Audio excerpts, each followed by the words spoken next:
ce soleil. Boss, basané, bizarre.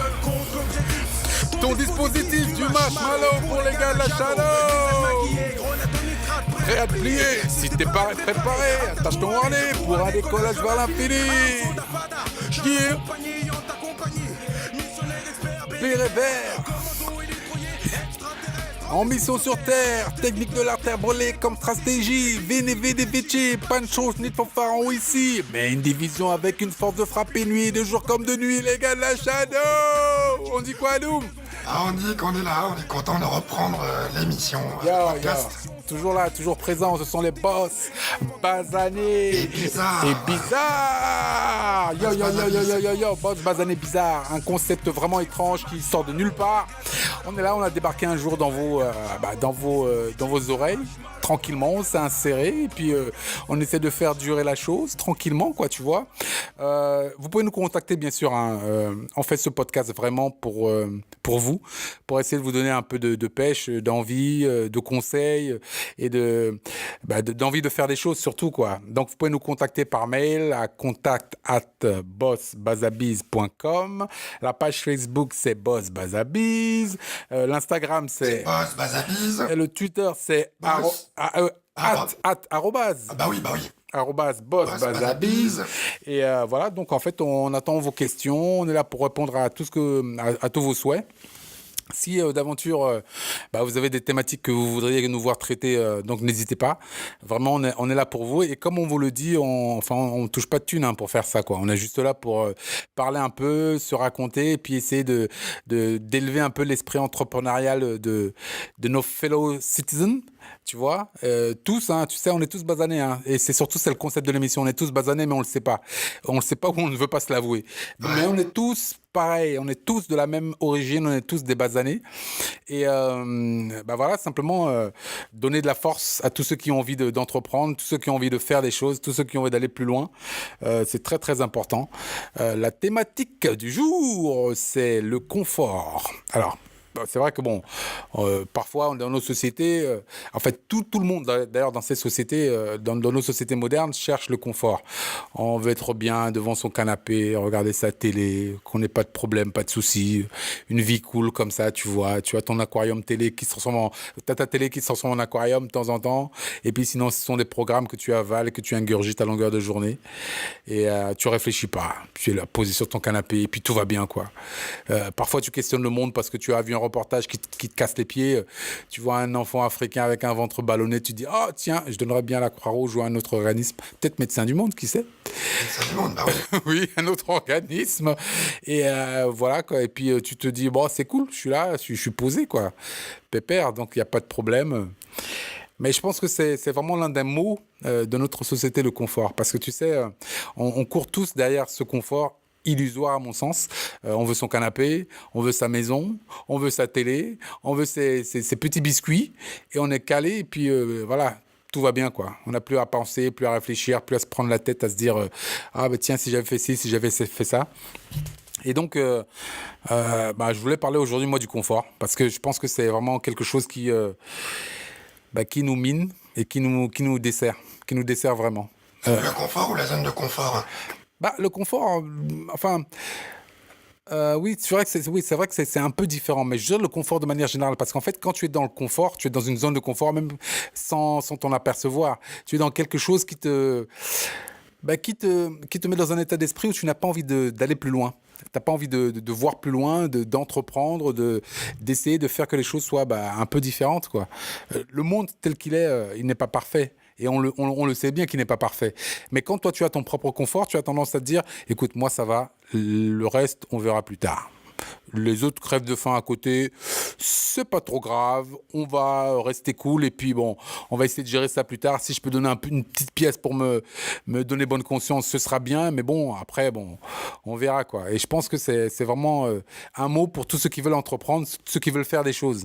Et tous les basanés qui nous écoutent, franchement, je pense que le confort, c'est vraiment un de nos pires ennemis. Qu'en dis-tu, Adoum? Alors là, c'est une énorme question, parce que c'est vrai que de toute façon, on en avait parlé à plusieurs reprises. C'est vrai que déjà, être basané en France, ou même basané dans le monde, déjà on peut pas se complaire avec une zone de confort parce que je trouve que globalement, on n'est jamais dans une zone de confort. Maintenant, euh, c'est vrai que justement, comme on dit pour les pays africains et tous les pays où il y a des basanés, euh, les points de croissance se trouvent dans la zone d'inconfort. Souvent, les analogies que je fais dans mon activité, je parle justement avec mes collaborateurs en leur disant, voilà, il faut qu'on aille chercher le développement dans la zone grise, parce que je fais la différence entre la zone blanche, la zone grise, la zone noire. Attention, ce n'est pas une question de personne, donc commencez pas à vouloir retourner me la faire à l'envers, comme on dirait. Je parle tout simplement de la zone grise parce qu'en fait, la zone grise, c'est justement là où vont les personnes qui sont pas dans le commun des mortels et qui tout simplement sont capables de se mettre en danger. Et souvent dans les podcasts, vous m'entendez parler de la stratégie Océan Bleu. Et donc, la zone grise, c'est clairement la stratégie Océan Bleu, c'est-à-dire aller là où il y a moins de monde. Et où est-ce que vous voyez moins de monde?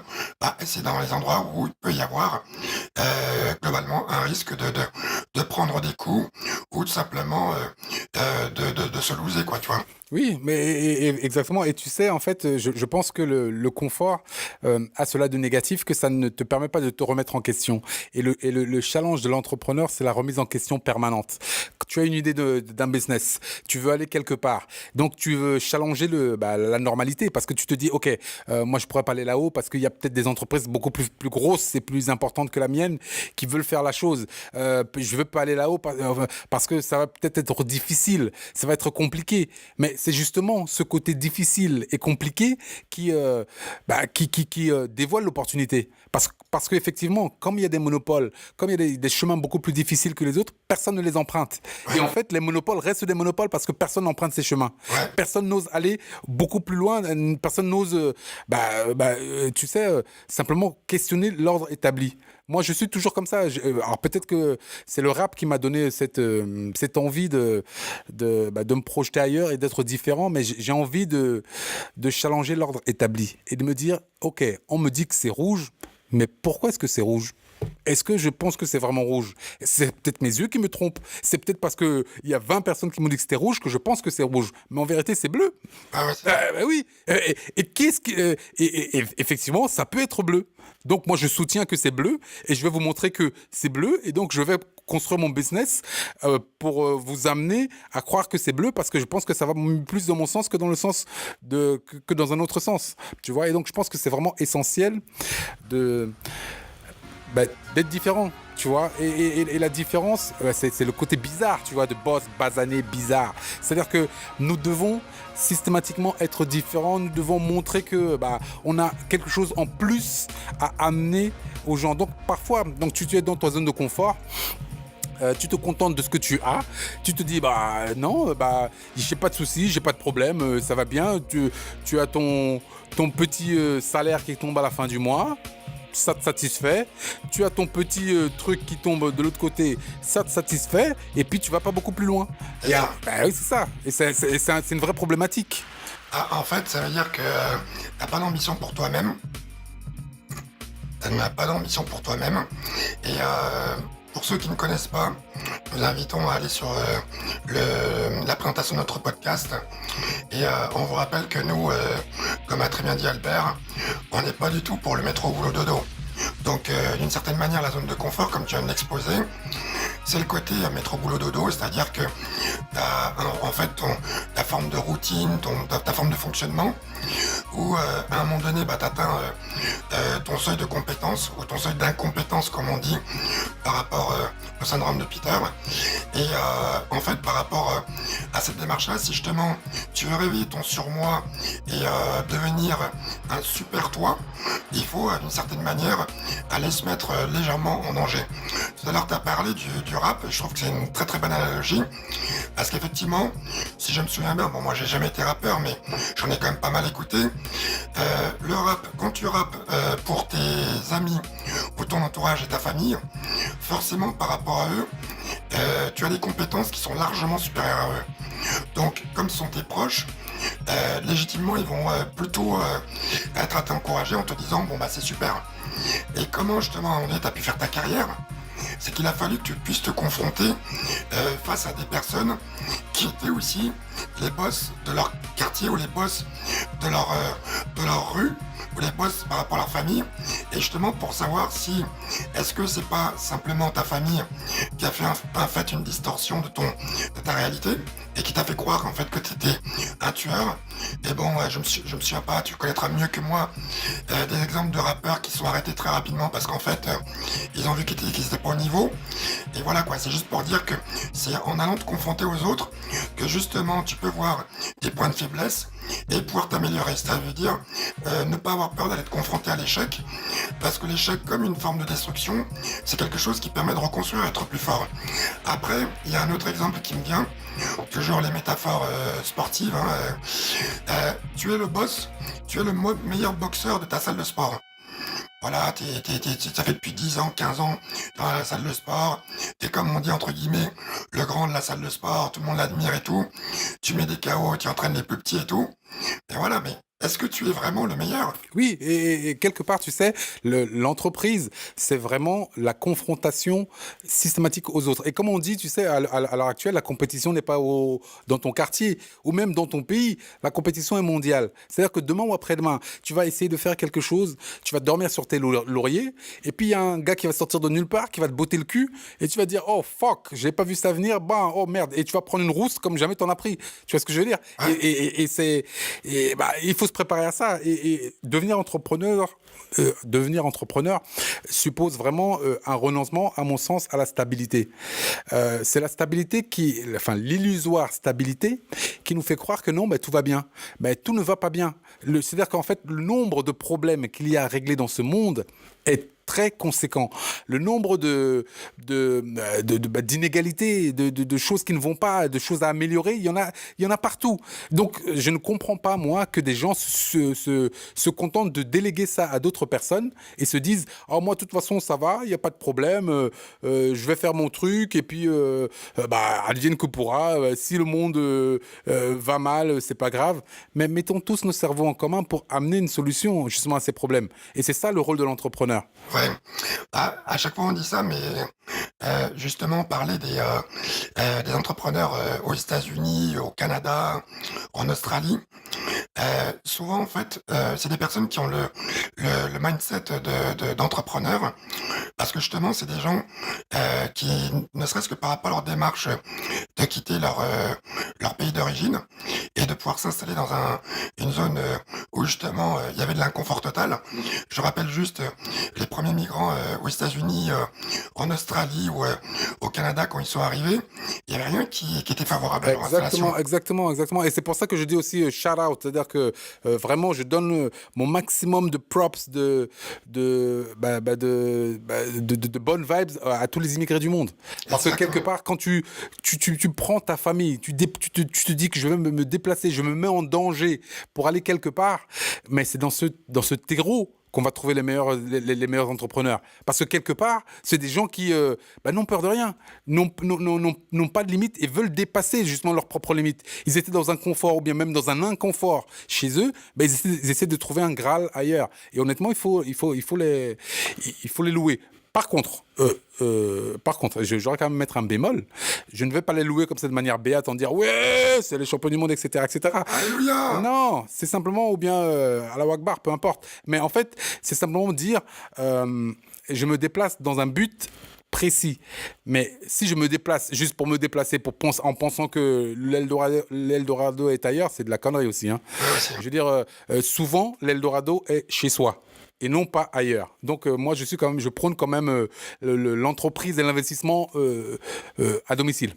Oui, d'accord, mais tu peux très bien aller puiser des connaissances ailleurs. Complètement, mais ces connaissances... Mais honnêtement, aujourd'hui, à l'heure d'Internet, mais les connaissances sont partout. C'est-à-dire que, encore, je parle toujours de mon encyclopédie universaliste. À l'époque, c'était compliqué d'avoir les connaissances, etc., etc. Mais maintenant, tu peux même être sur place et avoir les connaissances. Donc, pour moi, ce n'est pas une excuse de dire aller puiser les connaissances ailleurs. Je pense qu'on peut rester sur place et faire des choses. Et surtout, tu sais, malheureusement, tu sais, il y a plein de bateaux qui échouent dans la Méditerranée, là, qui coulent, des basanés qui meurent bêtement. Tu vois, des forces vives d'un continent qui aurait pu avoir besoin de toutes ces forces vives. Tu peux aller travailler au champ, d'aller courir la gueule sur la Méditerranée en croyant que tu vas devenir milliardaire en Europe.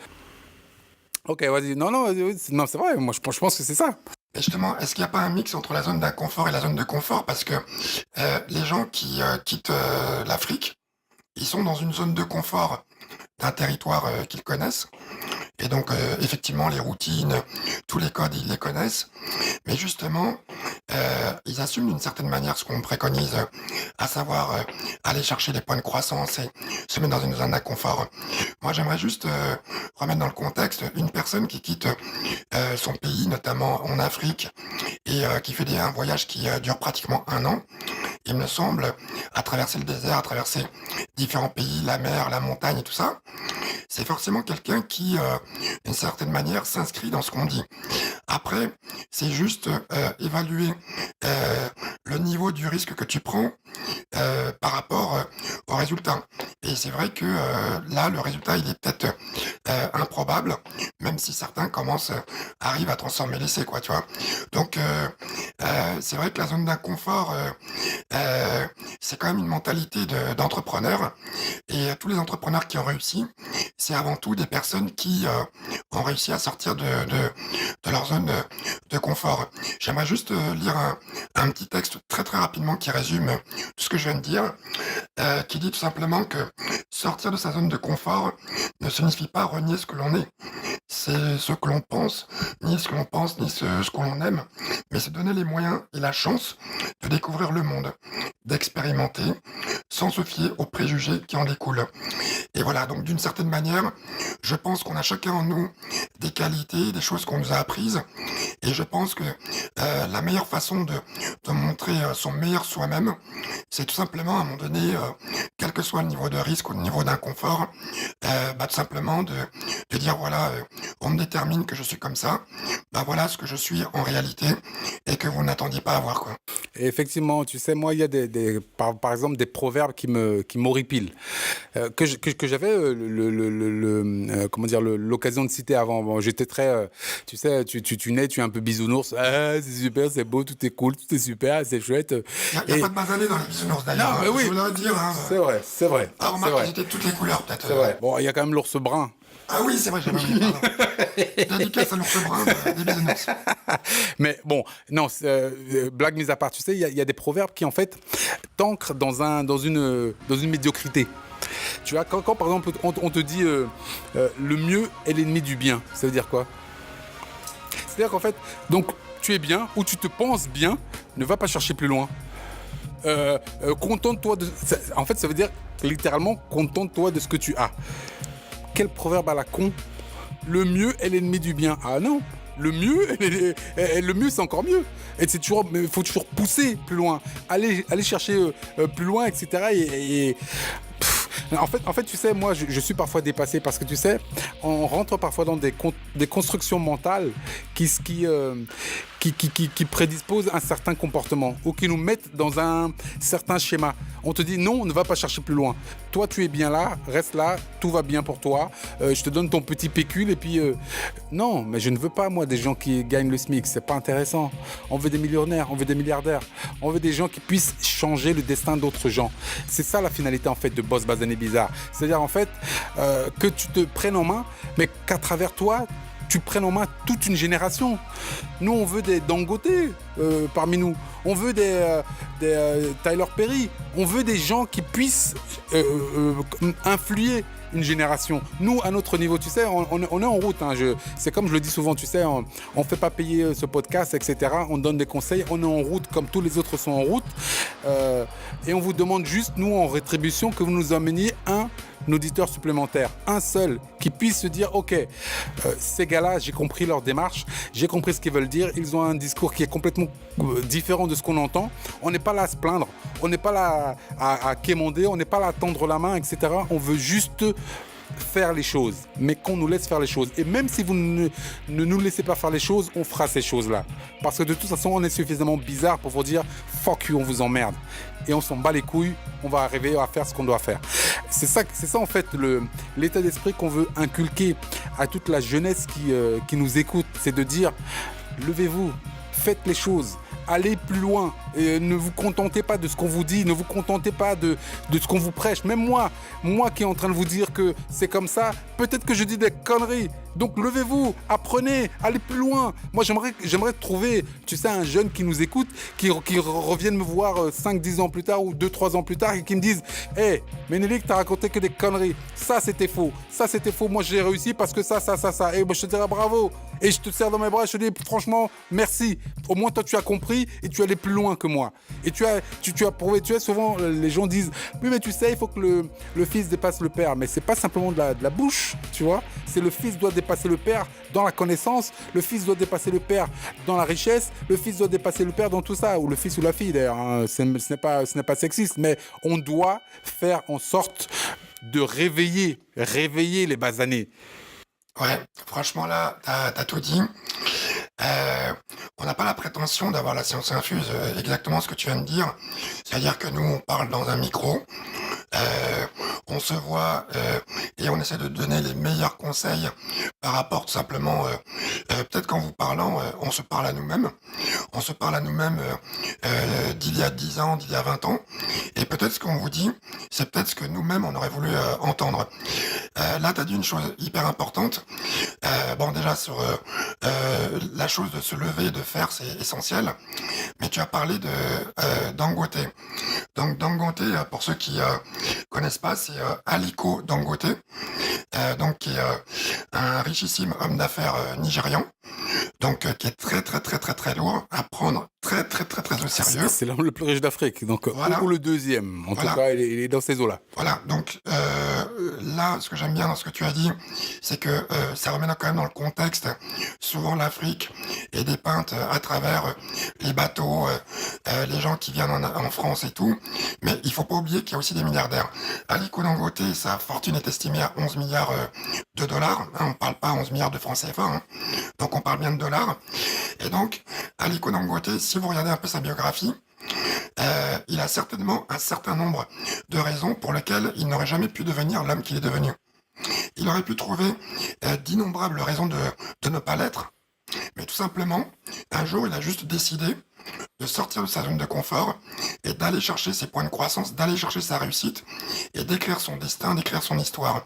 Donc c'est vrai que, au même titre qu'il y a des réussites à travers le monde, pour nous, ce qu'on souhaite pour vous, c'est tout simplement que vous connaissiez une réussite, mais qui soit extraordinaire et qui vous permette d'être à la hauteur de votre potentiel. Aujourd'hui, vous regardez des matchs de foot, vous regardez des chanteurs, vous regardez des personnes, regardez avant tout leur histoire, regardez comment ils sont arrivés là. Ça ne leur est pas tombé dans la main, ça ne leur est pas tombé à la pointe de leurs pieds. Il y a toujours du travail derrière. Il y a un gros travail, mais un énorme travail derrière. Derrière chaque réussite, il y a des personnes qui sont défoncées à fond, qui avaient toutes les raisons de ne pas réussir. Vous pensez qu'un footballeur international, il est arrivé comme ça, et puis on dit, ouais, pourquoi lui, il gagne 1 million d'euros par mois? Il gagne 1 million d'euros par mois parce que vous êtes resté planté dans votre canapé, une petite dédicace à regarder votre télé-réalité, et d'autres sont levés et sont dit, le dimanche, qu'il pleuve, qu'il nage, qu'il vente, j'y vais. Je fais, et ça, je rappelle le podcast qu'on a fait sur le temps long, je fais mes entraînements, quel que soit le temps, je fais ça sur des années, j'essaie de m'améliorer, je regarde à la télé les techniques de ceux qui sont meilleurs que moi, et un jour, je y arriverai. Et d'ailleurs, tu sais quoi, parfois, moi, j'ai grandi dans une mairie communiste, tu vois, et souvent, dans les mairies communistes, on te dit, oui, mais tu sais, la richesse, c'est pas bon, oui, le capitalisme, c'est tous ces trucs de bâtards, non, il faut arrêter de moi, franchement, hein, tu sais quoi, sois riche jusqu'à en pleurer, sois riche d'une manière à dégoûter les gens de ta richesse, mais ce qui veut dire, moi, je plaide pour qu'il y ait des rentiers. Tu vois, parce qu'en fait, il y a une différence entre quelqu'un de riche et un rentier. Quelqu'un de riche, c'est quelqu'un qui gagne son argent, mais à un moment, quand l'argent ne rentre plus, il devient pauvre, tu vois. Et le rentier, c'est quelqu'un qui fait les choses, qui a tellement d'argent qu'il finit par faire les choses par passion. Et je veux que vous arriviez à ce point-là. C'est-à-dire que vous soyez tellement riche que ce soit la passion qui guide vos actes. Et quand ce sera la passion qui guidera vos actes, vous allez vouloir redonner aux gens. Vous allez vouloir redonner quelque chose qui vous fasse vibrer à nouveau, comme quand vous avez commencé l'entrepreneuriat, etc. Et je pense que c'est ça vraiment la chose qu'il faut viser simplement. Tu sais, le rentier donne sans entendre en retour. Enfin, pas tous les rentiers, mais le rentier positif donne sans entendre en retour. Et c'est cette attitude qui donne un investissement qui dure, vraiment. Souvent, même dans la vie, hein, alors, quand vous commencez là, vous êtes en train de commencer votre business, vous êtes en train de commencer à faire des choses, l'attitude que je vous suggère d'avoir, c'est d'être bienveillant et de donner aux gens. Donne des conseils, donne ton temps, donne quelque chose de valeureux ou de valuable, comme on dit en anglais, de valable aux gens, pour qu'ils puissent se sentir forts, pour qu'ils puissent se sentir aidés, pour qu'ils puissent se sentir aimés. Et en retour, tu recevras des choses que tu ne peux même pas imaginer, tu vois. Donc, on parlait du confort. Moi, je vous exhorte à prendre 5 tâches que vous n'aimez pas faire. 5 petites tâches que vous n'aimez pas faire, et vous les notez sur une liste et vous les faites quotidiennement, par jour. Tu te dis, OK, aujourd'hui, j'aime pas appeler les gens, bah, tu vas appeler les gens.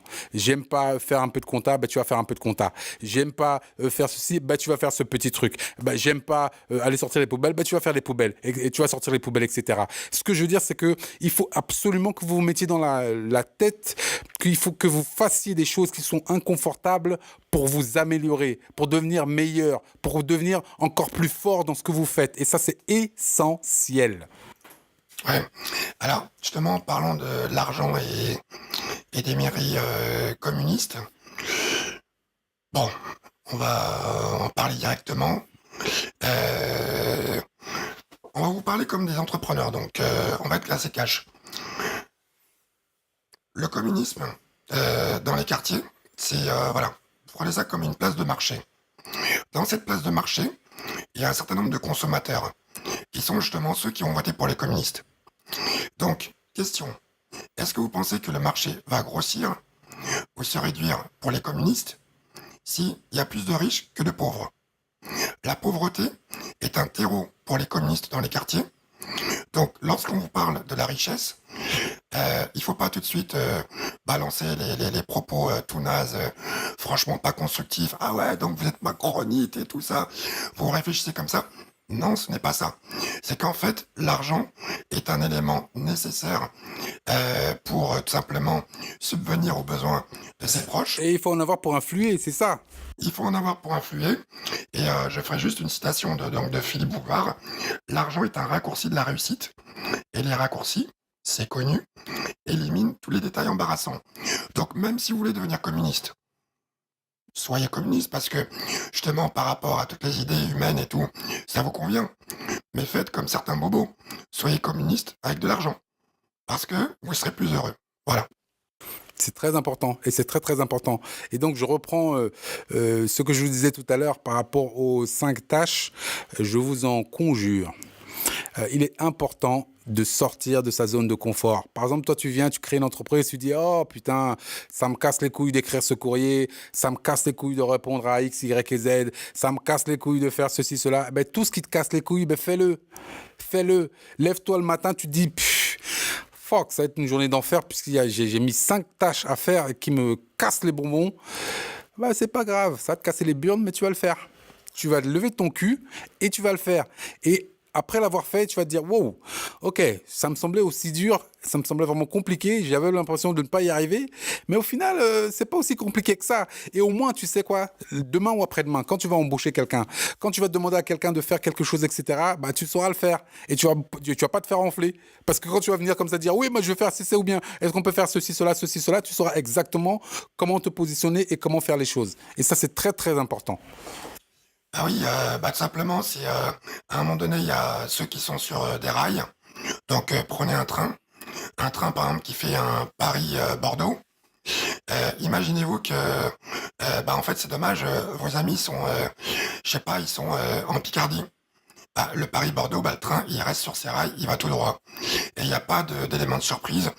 Le seul élément qui pourrait arrêter le train, c'est comme dans les westerns, avec des bandits, des indiens ou ce que vous voulez, qui mettent des troncs d'arbres au bout des rails et tout.